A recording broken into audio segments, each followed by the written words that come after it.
Hello everyone, myself Saloni Agrawal, welcoming you all at my YouTube channel and आज के इस video में हम लोग जीएस पेपर 3 के सिलेबस को डिस्कस करने वाले हैं। जीएस पेपर 1 और 2 के सिलेबस को हम ऑलरेडी डिस्कस कर चुके हैं। ये वीडियो एमपीपीएससी एस्पिरेंट्स के लिए बहुत इंपॉर्टेंट होने वाला है क्योंकि जो लोग एमपीपीएससी मेंस की तैयारी कर रहे हैं they are afraid of GS paper 3। Mainly वो स्टूडेंट्स जो ह्यूमैनिटीज बैकग्राउंड से, उनको कई बार समझ में नहीं आता है कि हम साइंस एंड टेक जो सिलेबस जीएस पेपर 3 में है उसको कैसे कवर करें, क्योंकि उसमें फिजिक्स भी है, केमिस्ट्री भी है, मैथ्स भी है एंड सो ऑन। तो हम लोग आज के इस वीडियो में समझेंगे क्या स्मार्ट अप्रोच होना चाहिए। साथ ही साथ में जब हम पूरा सिलेबस देखेंगे तो आप लोगों को समझ में आ जाएगा क्या पढ़ना है और क्या नहीं पढ़ना है। तो आइए हम लोग स्टार्ट करते हैं।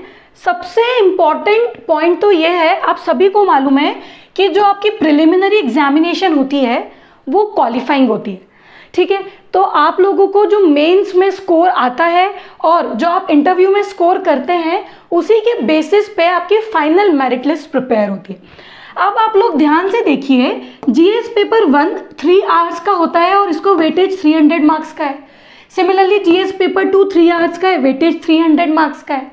तो जीएस पेपर 3 भी तो 3 आवर्स का है और 300 मार्क्स का है, तो हम इसकी यूनिट्स को क्यों छोड़ें। एज इन कई बार जो बच्चे होते हैं वो सोचते हैं कि भाई ये 10 यूनिट्स अलग अलग है, कवर करने में टाइम लग रहा है तो हम कुछ यूनिट्स स्किप कर देते हैं, which is not a smart approach. देखिएगा ध्यान से, जीएस पेपर 1 में आपने ज्योग्राफी और हिस्ट्री कवर करा है। ज्योग्राफी आपने कौन कौन से पोर्शन में कवर करा है, एज इन इंडियन ज्योग्राफी करा है, वर्ल्ड ज्योग्राफी करा है, एमपी की ज्योग्राफी देखिए। हिस्ट्री में आप लोगों ने एंशियंट, मिडाइवल, मॉडर्न देखा है, एमपी का हिस्ट्री देखा है। तो ये तो कोर सब्जेक्ट्स है जो हो जाते हैं। साथ ही साथ में जीएस पेपर 2 में आप लोगों ने पॉलिटी देखा है, दूसरे पार्ट में हमने इकोनॉमिक्स और सोशियोलॉजी देखा है। तो ठीक है, ये थियोरेटिकल पेपर्स अगर आप लोग कवर कर रहे हैं और अगर इनको 300 मार्क्स का वेटेज है तो जीएस पेपर की जो 10 यूनिट है वो भी हमको पूरा कवर करना है, क्योंकि उसमें हर एक इंडिविजुअल यूनिट को 30 मार्क्स का वेटेज है। और अगर हर एक इंडिविजुअल यूनिट को 30 मार्क्स का वेटेज है तो हर एक यूनिट में से 3 मार्क्स के 3 क्वेश्चन होंगे, 5 मार्क्स के 2 क्वेश्चन होंगे और 11 मार्क्स का 1 क्वेश्चन होगा। अब एक डिफरेंस है इन दोनों पेपर में और जीएस पेपर 3 में, वो आप लोगों को भी पता होना चाहिए कि जीएस पेपर 1 और 2 पार्ट ए और पार्ट बी में डिवाइडेड है। तो पार्ट ए के पास 150 मार्क्स है, पार्ट बी के पास 150 मार्क्स है। टोटल आपका कितना हो जाता है, 300 मार्क्स। यहाँ पे कुछ पार्ट ए पार्ट बी नहीं है, यहाँ पे आपकी पूरी 10 यूनिट्स हैं और हर एक यूनिट के पास कितना वेटेज है, 30 मार्क्स का। तो आपका टोटल कितना बन जाता है, 300 मार्क्स। अब मैंने ऑफलाइन बैचेस में ये फील करा है कि स्टूडेंट्स को कंफ्यूजन आ जाता है कई बार कि 11 मार्क्स का क्वेश्चन इस यूनिट में से बनेगा, उस यूनिट में से बनेगा। अरे हर एक यूनिट को जब 30 मार्क्स दिए हुए हैं तो हर एक यूनिट में से 11 मार्क्स का क्वेश्चन बनना है। तो इस पॉइंट को दिमाग में क्लियर रखना। अगर आप ये पॉइंट क्लियरली रखोगे ना तो फिर आप लोग क्या करोगे, जीएस पेपर 3 का जो सिलेबस है अच्छे से डिकोड नहीं कर पाओगे और साथ ही साथ में आप अपनी प्रिपरेशन को हैम्पर कर लोगे, ठीक है। तो हम लोग एक काम करते हैं, सबसे पहले सिलेबस देखते हैं। तो सिलेबस जब आप देखोगे तो आपको क्लियर हो जाएगा कि क्या पढ़ना है और क्या नहीं पढ़ना है, ठीक है। सबसे पहला जो यूनिट है वो फिजिक्स का है। अब देखना, फिजिक्स का जो सिलेबस है ऐसा नहीं है कि बहुत ज़्यादा इसमें पीएचडी लेवल या मास्टर्स का कुछ पूछा है। बहुत सिंपल टॉपिक्स हैं, बहुत क्लियरली स्पेसिफाई करा हुआ है कि क्या टॉपिक में से क्या क्या पढ़ना है। देखना, फर्स्ट पॉइंट है वर्क, पावर एंड एनर्जी। उसमें है gravitational force, friction, atmospheric pressure and work. तो जितने भी कॉन्सेप्ट है वर्क से रिलेटेड, जब आप वर्क से रिलेटेड कॉन्सेप्ट पढ़ेंगे तो आपको फोर्स भी पढ़ना पड़ेगा, डिस्प्लेसमेंट भी पढ़ना पड़ेगा। इसी में आप लोग न्यूटन्स के लॉ देख लेंगे, फ्रिक्शनल फोर्स के टाइप देखेंगे, ग्रेविटी वाला कॉन्सेप्ट देखेंगे। तो जो बेसिक कॉन्सेप्ट है वर्क, पावर एंड एनर्जी से रिलेटेड वो आपको सब यहाँ पे कवर करना है, ठीक है। अब दूसरा पॉइंट है यूनिट्स एंड मेजरमेंट और एग्जाम्पल्स फ्रॉम डेली लाइफ। जब यूनिट्स एंड मेजरमेंट की बात आती है तो प्लीज एसआई यूनिट को मत भूलिएगा। एसआई यूनिट में आप लोगों को बेस यूनिट, डिराइव्ड यूनिट्स ये सब देखना है।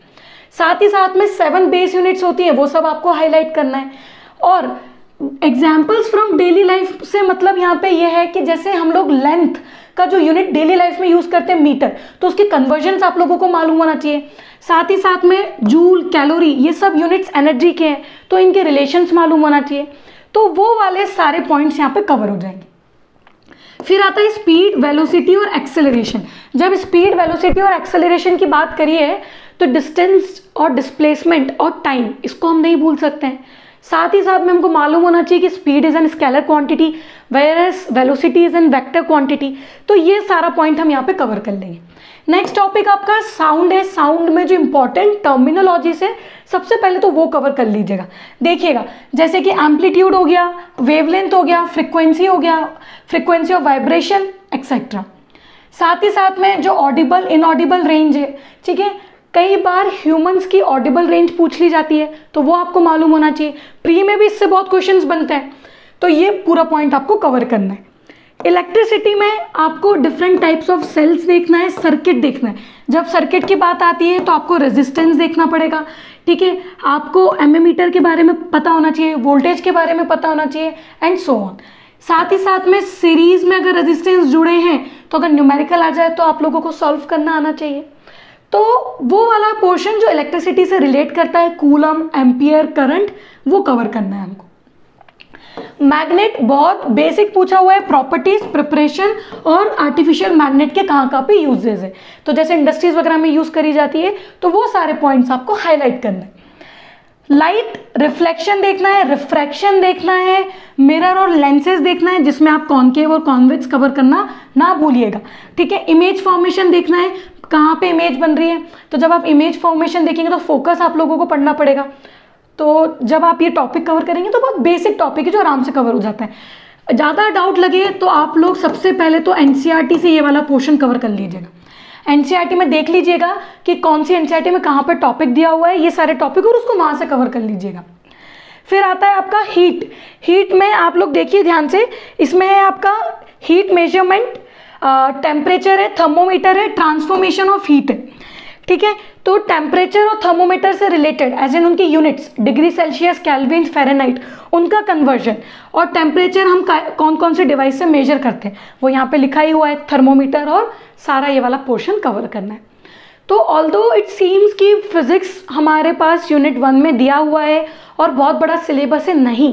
सबसे पहले हम लोग क्या स्मार्ट स्ट्रेटेजी अपनाएंगे कि जो जो सिलेबस में टॉपिक्स लिखे हुए हैं will cover that first. Unnecessary हम दूसरे टॉपिक्स में नहीं जाएंगे जो सिलेबस में मेंशन नहीं है।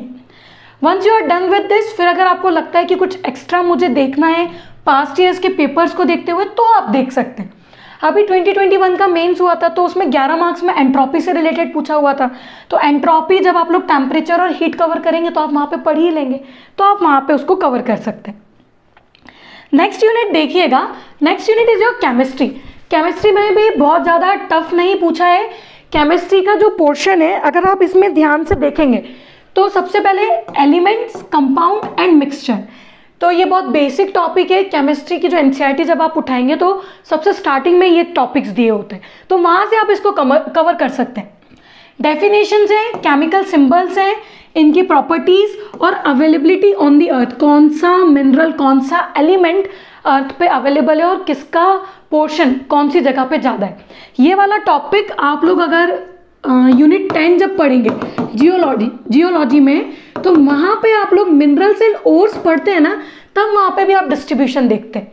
तो वहाँ पे भी तब हम लोग पढ़ते हैं कि मिनरल्स के टाइप क्या है, मेटेलिक, नॉन मेटेलिक, मेटेलिक के भी sub division, ferrous, non ferrous, species and so on. तो ये वहाँ पे भी कवर होगा।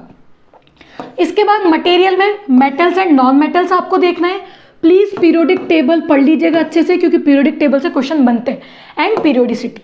इसके बाद एटम, एटॉमिक स्ट्रक्चर, ठीक है, आपको एटम पढ़ना है पूरा, उसका एटॉमिक स्ट्रक्चर पूरा रीड करना है, एज इन जो अलग अलग मॉडल्स प्रपोज हुए हैं वो सारे मॉडल्स रीड करना है। वैलेंसी आपको देखना है। बॉन्डिंग आप जब देखेंगे तो केमिकल बॉन्डिंग देखेंगे, और भी जो कॉन्सेप्ट है इसमें न्यूक्लियर फ्यूजन एंड फिजन, ये बहुत इंपॉर्टेंट है। आप लोगों को पता होना चाहिए कि सन के अंदर में फ्यूजन होता है या फिजन होता है। जो हमारे न्यूक्लियर पावर रिएक्टर्स से, उसमें हम कौन सी रिएक्शंस करवाते हैं, तो ये सारे आपको जो पॉइंट्स है वो कवर करना है। अब आता है next acids, basis and salt, ठीक है।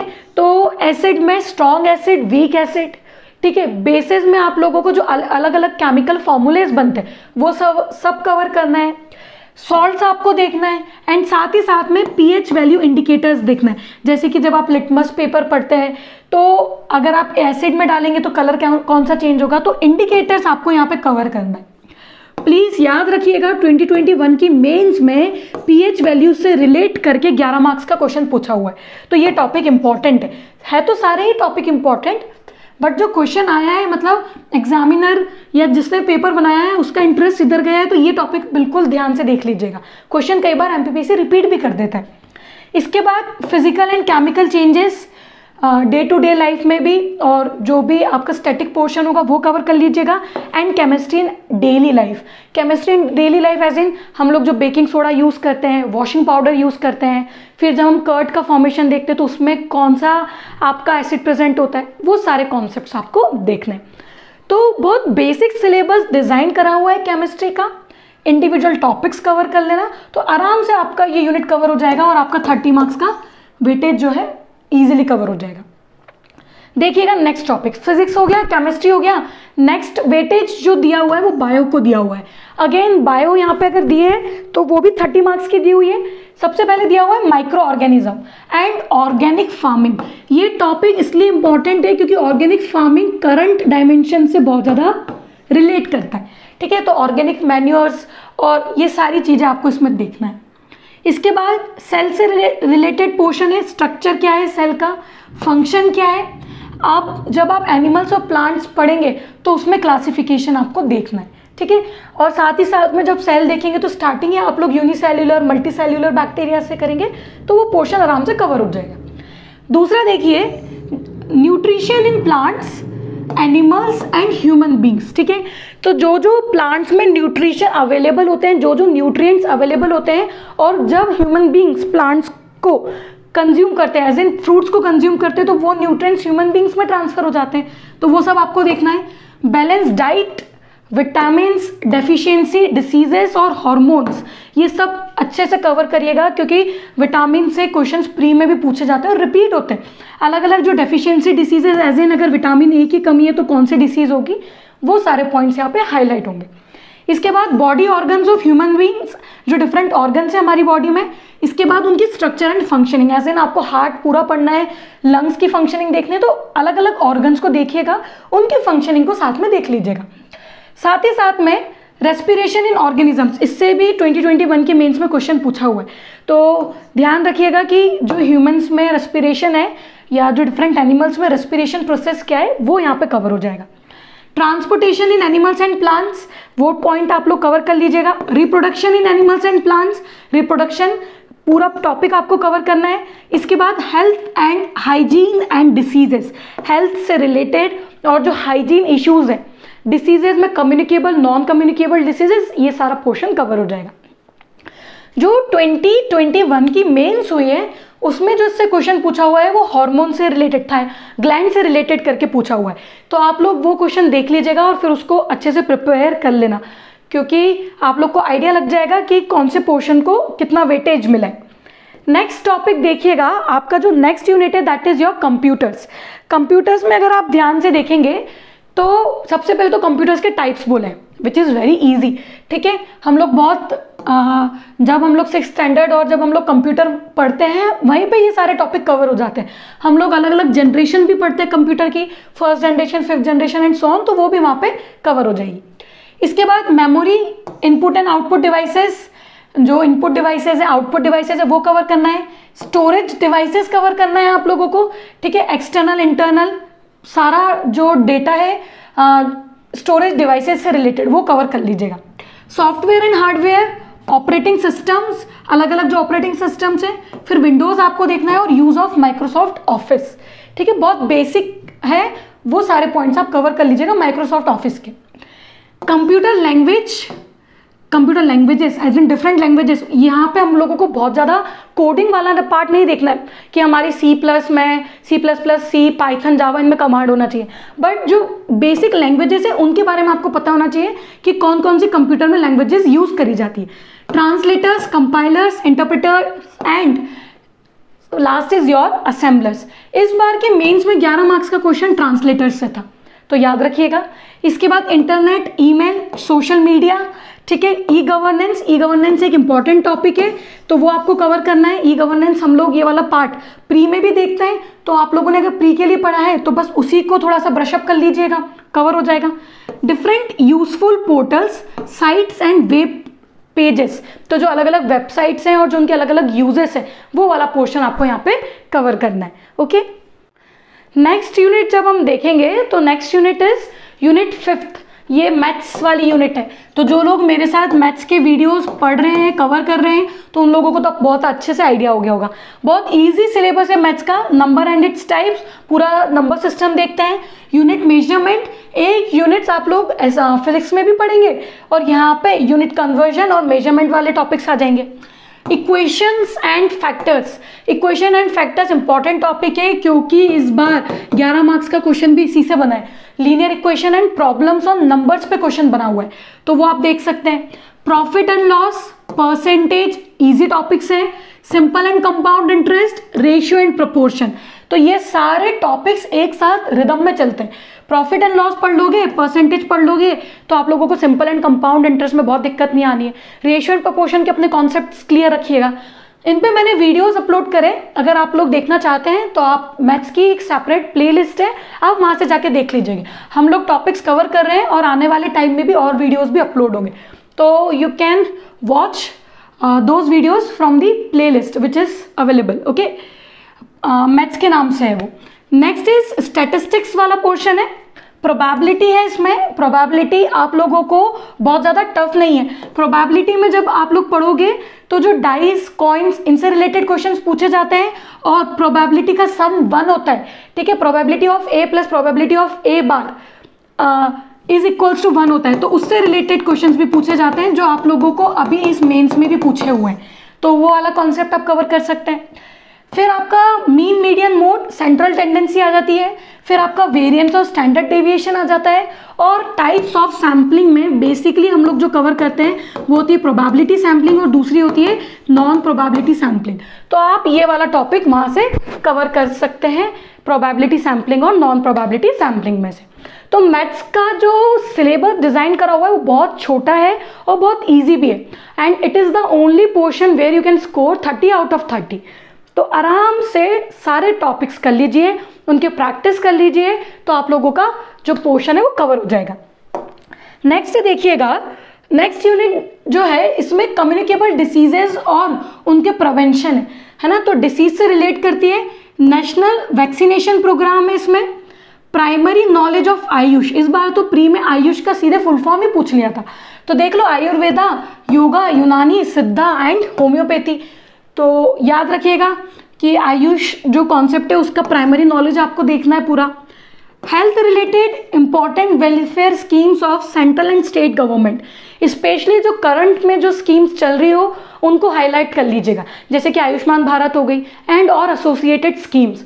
साथ ही साथ में वो सारी स्कीम्स देखिएगा जो लोग, वो स्कीम्स जो प्रेग्नेंट मदर या फिर pregnant women and lactating mother से रिलेट करती हो, क्योंकि वो सब भी पूछे जाने के चांसेस ज़्यादा होते हैं। और centrally sponsored scheme, centrally sector scheme, वो सारा आपको कवर करना है यहाँ पे।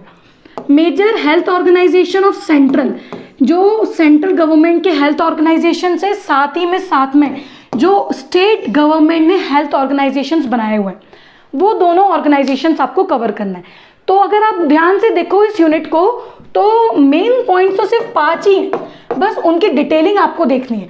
अब जितना की वेटेज फिजिक्स को दिया है उतना ही वेटेज इस यूनिट को दिया है, तो इस यूनिट का पूरा पोर्शन कवर कर लेंगे तो 30 मार्क्स आराम से कवर हो जाते हैं, क्योंकि सिलेबस बहुत छोटा दिया हुआ है, ठीक है।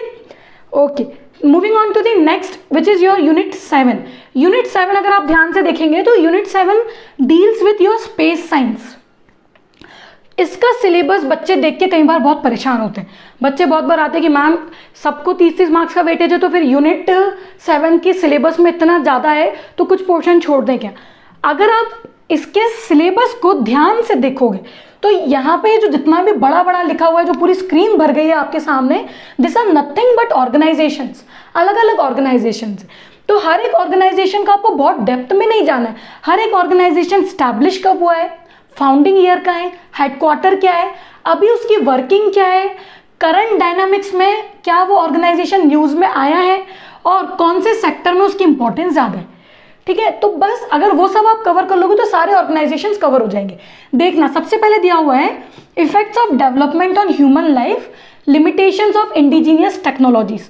जो इंडिजीनियस टेक्नोलॉजीज मतलब होता है जो इंडिया खुद नई नई टेक्नोलॉजी इन्वेंट कर रहा है या बना रहा है, उनकी लिमिटेशंस क्या है, वो सब आपको यहाँ पे देखना है।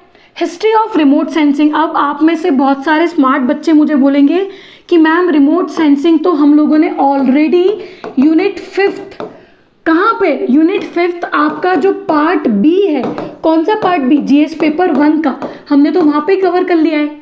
तो बिल्कुल सही बात है, जीएस पेपर 1 के यूनिट 5th में जो आपका पार्ट बी की यूनिट 5th है, वहाँ पे भी रिमोट सेंसिंग है। तो वापस वहाँ पे तो आप पढ़ ही रहे हैं, यहाँ पे वो टॉपिक रिपीट हो रहा है, तो जो डिफरेंस है वो देख लीजिएगा एक बार। इसके बाद अब सारे ऑर्गेनाइजेशन से देखना, सबसे पहला ऑर्गेनाइजेशन तो आपका इसरो बहुत इंपॉर्टेंट है। ठीक है, उसके बाद आपका आरआर कैट, वो आपको कवर करना है। इसके बाद आपका Satish Dhawan space centre SDSC कहाँ पे सिचुएटेड है। जब आप सतीश धवन स्पेस सेंटर पढ़ेंगे तो प्लीज पुलिकट लेक को मत भूलिएगा, आप लोगों को पता होना चाहिए कहाँ पे सिचुएटेड है। इसके बाद Sriharikota defence research and development organisation which is basically your DRDO. इसके बाद आपको बार्क कवर करना है। ठीक है, बार्क आप लोगों को मालूम है, भाभा एटॉमिक रिसर्च सेंटर। ठीक है, then Tata Institute of Fundamental Research TIFR। इस बार की प्री में, सॉरी इस बार की मेंस में जो अभी 2021 वाली हुई है उसमें TERI का फुल फॉर्म पूछ लिया direct, the energy research institute जो है, तो ये याद रखिएगा। इसके बाद आपका national atmospheric research laboratory NARL, वो कवर करना है जो तिरुपति में सिचुएटेड है। इसके बाद liquid propulsion system centre LPSC। ये सारे ऑर्गेनाइजेशन है जो मैं आपके सामने रीड कर रही हूँ, जो मैंने स्टार्टिंग में बोले थे वो बहुत इंपॉर्टेंट है, तो उनको स्टार मार्क करके रखिएगा। उसके बाद SSC हो गया है ना, IDSN हो गया, आप इन सब के फुल फॉर्म्स भी देखिएगा, स्टेट ऑफ फुल फॉर्म्स पूछ रहे हैं। प्री में भी आयुष का फुल फॉर्म पूछ लिया था, अभी भी टेरी का फुल फॉर्म पूछ लिया, तो सारे फुल फॉर्म्स ध्यान से देखिएगा। ISS DC सब स्पेस से रिलेटेड है ये सब, तो आपको देखना है। VSSC हो गया, आपका IIST हो गया है ना। इसके बाद आपका NRSC हो गया जो हैदराबाद में सिचुएटेड है। Indian institute of remote sensing, जब आप रिमोट सेंसिंग पढ़ेंगे तब ये वहाँ पे भी आएगा। और एक लास्ट ऑर्गेनाइजेशन यहाँ पे है, देखिएगा ध्यान से, हाँ अब दिख रहा होगा आप लोगों को, हाँ Indian institute of remote sensing हो गया। उसके बाद general information of above institutions यहाँ पे लिखा हुआ है। कहने का मतलब ये है, जब MPPSC खुद लिख रहा है कि आपको सिर्फ जनरल इंफॉर्मेशन कलेक्ट करनी है, तो अगर आप अननेसेसरी इस पे PhD करने जाएंगे तो it will not make any sense. Okay, तो बेटर है कि आप जनरल इंफॉर्मेशन कलेक्ट करिए, अपने नोट्स प्रिपेयर करिए और इन ऑर्गेनाइजेशंस को कवर कर लीजिए, वो ज़्यादा स्मार्ट अप्रोच है।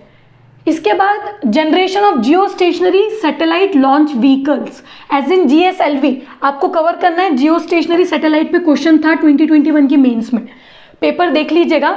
इनफैक्ट 2021 का ही मत देखिएगा, 2020 का भी देखिएगा, क्योंकि लेटेस्ट सिलेबस पे अब हमारे पास 2 मेंस हो चुकी है, एक तो 2020 हो चुकी है और दूसरी 2021 हो चुकी है। और जो 2020 का प्री जिसका निकल रहा है वो अक्टूबर में अपीयर होंगे ही सही, अभी जो डेट प्रपोज्ड है।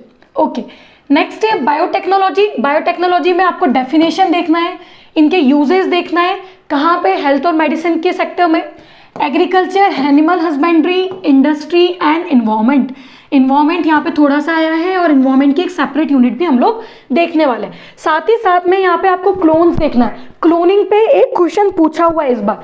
ठीक है, क्लोनिंग के बाद रोबोट्स है और आपके आर्टिफिशियल इंटेलिजेंस है ना। तो जब आप कंप्यूटर वाली यूनिट देखेंगे तो वहाँ पे भी आप थोड़ा सा AI देखेंगे, तो ये थोड़ा सा टॉपिक मिलता जुलता है, कवर हो जाएगा, कोई दिक्कत नहीं है। नेक्स्ट है patents and rights of intellectual property. तो जो इंटेलेक्चुअल प्रॉपर्टी राइट्स है वो कवर करना है।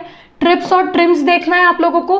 इसके बाद contribution of Indians in the field of science and technology. हमारे जो इंडियन सिटीजन्स हैं जिन्होंने साइंस एंड टेक्नोलॉजी में कंट्रीब्यूशन दिया है, उनको भी आपको देखना है। जैसे कि आप लोग पॉलिटिकल थिंकर्स पढ़ते हैं, कौन से पेपर में पढ़ते हैं, जीएस पेपर 2 में।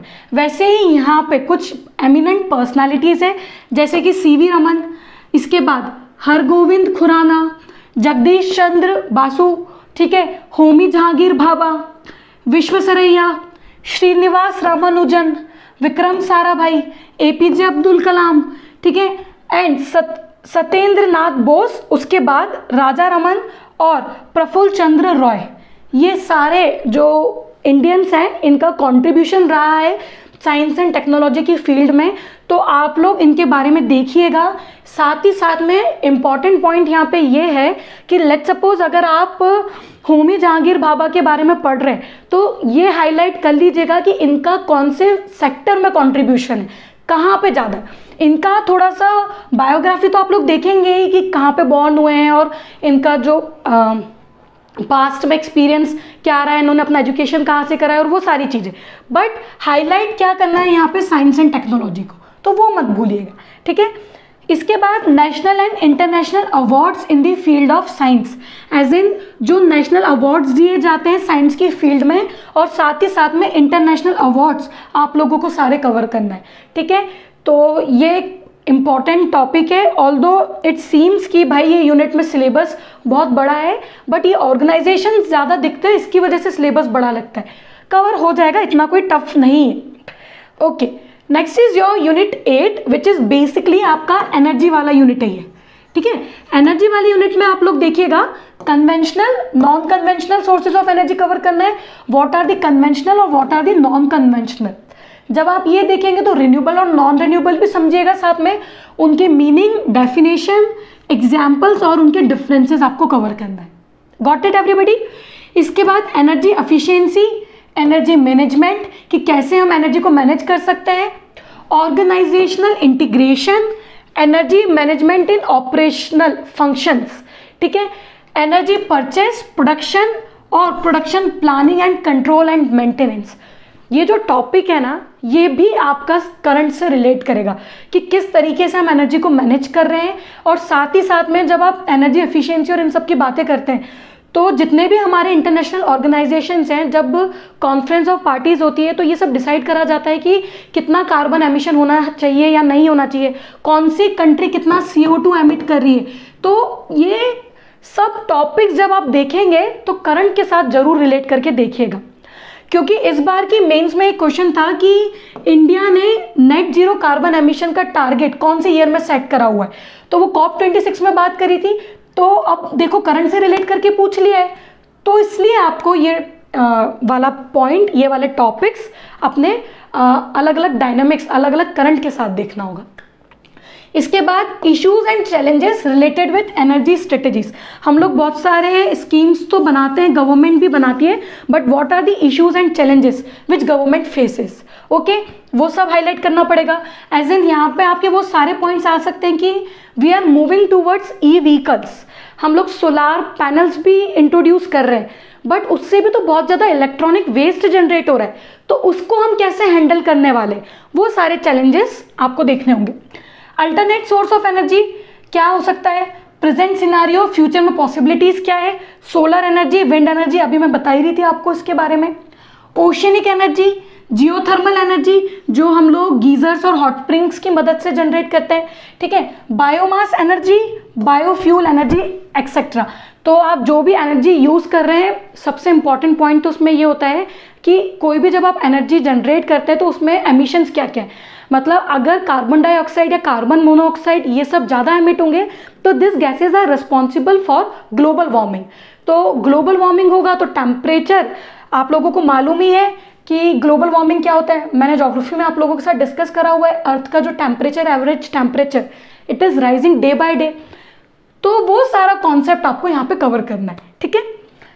अब आती है आपकी next unit which is basically your environment unit. देखिएगा definition, scope and dimensions of environment, इसमें क्या क्या देखना है आपको, physical, economic, cultural, educational, psychological etcetera, as in जो अलग अलग डेफिनेशंस हैं और डायमेंशंस है वो हर एक पर्सपेक्टिव से कवर करना है, ठीक है। Concepts of environment in Indian context, Indian context में इन्वायरमेंट के कॉन्सेप्ट्स क्या हैं, concept aspects of environment in modern world, world का अलग देखना है और इंडियन कॉन्टेक्स्ट में अलग देखना है। Okay, next is effect of human activities on environment, as in जितना भी हम एक्टिविटीज करते हैं हम डायरेक्टली और इनडायरेक्टली इन्वायरमेंट को कैसे इम्पैक्ट कर रहे हैं, कैसे इफेक्ट आ रहा है इन्वायरमेंट पे। Ethics and values related to environment, कि हमारे ऊपर भी मोरल रिस्पॉन्सिबिलिटी है कि हमको एनवायरनमेंट को प्रोटेक्शन प्रोवाइड करना है। ऐसा नहीं है कि सिर्फ गवर्नमेंट ही स्कीम्स इंट्रोड्यूस करेगी तब भी हम आगे होके काम करेंगे, नहीं, हमको वॉलंटरली भी इन्वायरमेंट को प्रोटेक्शन देना है। तो ये एथिक्स और वैल्यूज ये भी एक इम्पॉर्टेंट टॉपिक है। इन्वायरमेंटल पोल्यूशन, जो अलग अलग पोल्यूशन है वो आपको सारे कवर करना है यहाँ पे। इन्वायरमेंटल चेंजेस, इन्वायरमेंट में क्या चेंजेस इंट्रोड्यूस हो रहे हैं, ठीक है।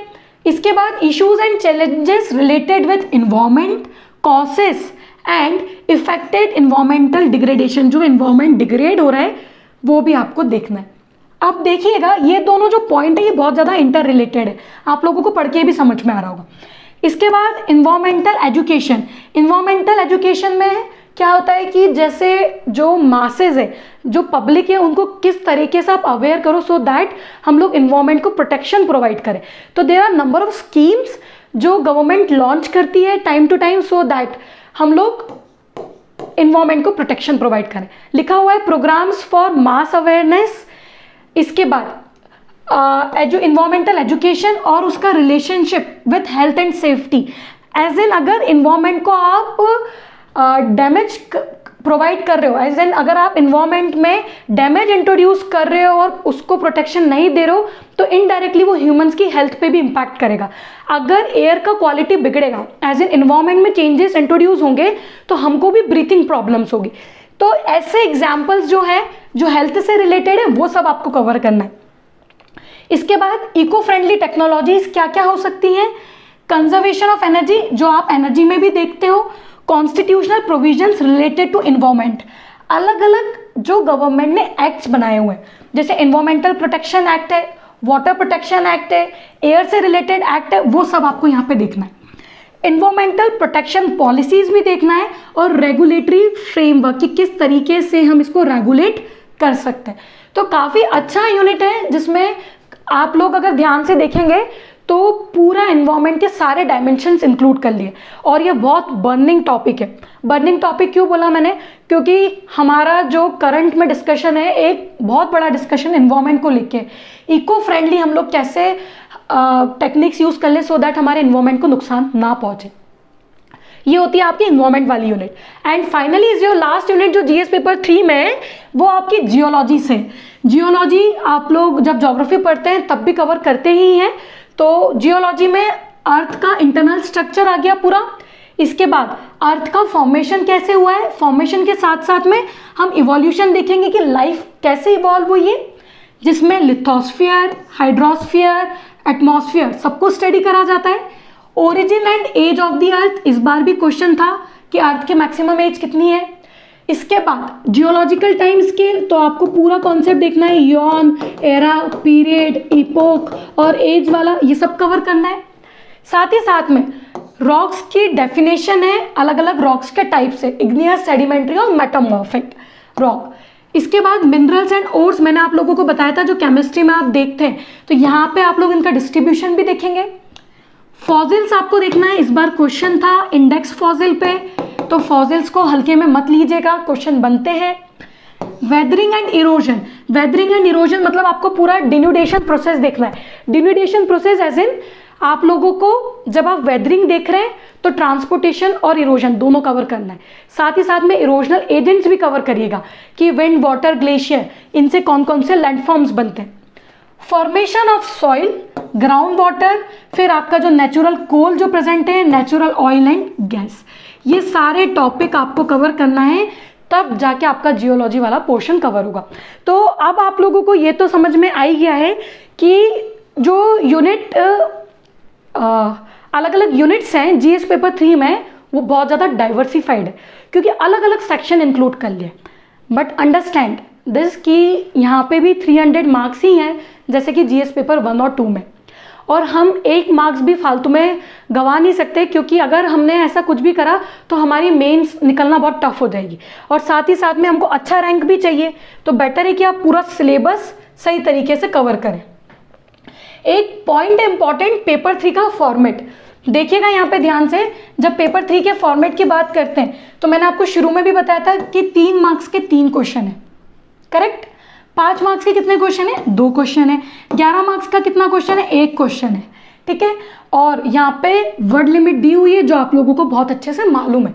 मैंने 3 मार्कर क्वेश्चन डिस्कस भी करे हैं ज्योग्राफी में, अगर आप चाहते हैं तो आप वो वीडियो देख लीजिएगा, तो आपको आइडिया लग जाएगा कि किस तरीके से हम लोग स्पेस यूज करके आंसर हमारा लिख सकते हैं। Okay, so this was the syllabus जो हम लोगों ने जीएस पेपर 3 का देखा। Will meet you in the next video very soon. And पूरा सिलेबस टाइमली कवर करिए जो लोग आने वाली मेंस को टारगेट कर रहे हैं। Thank you, all the best.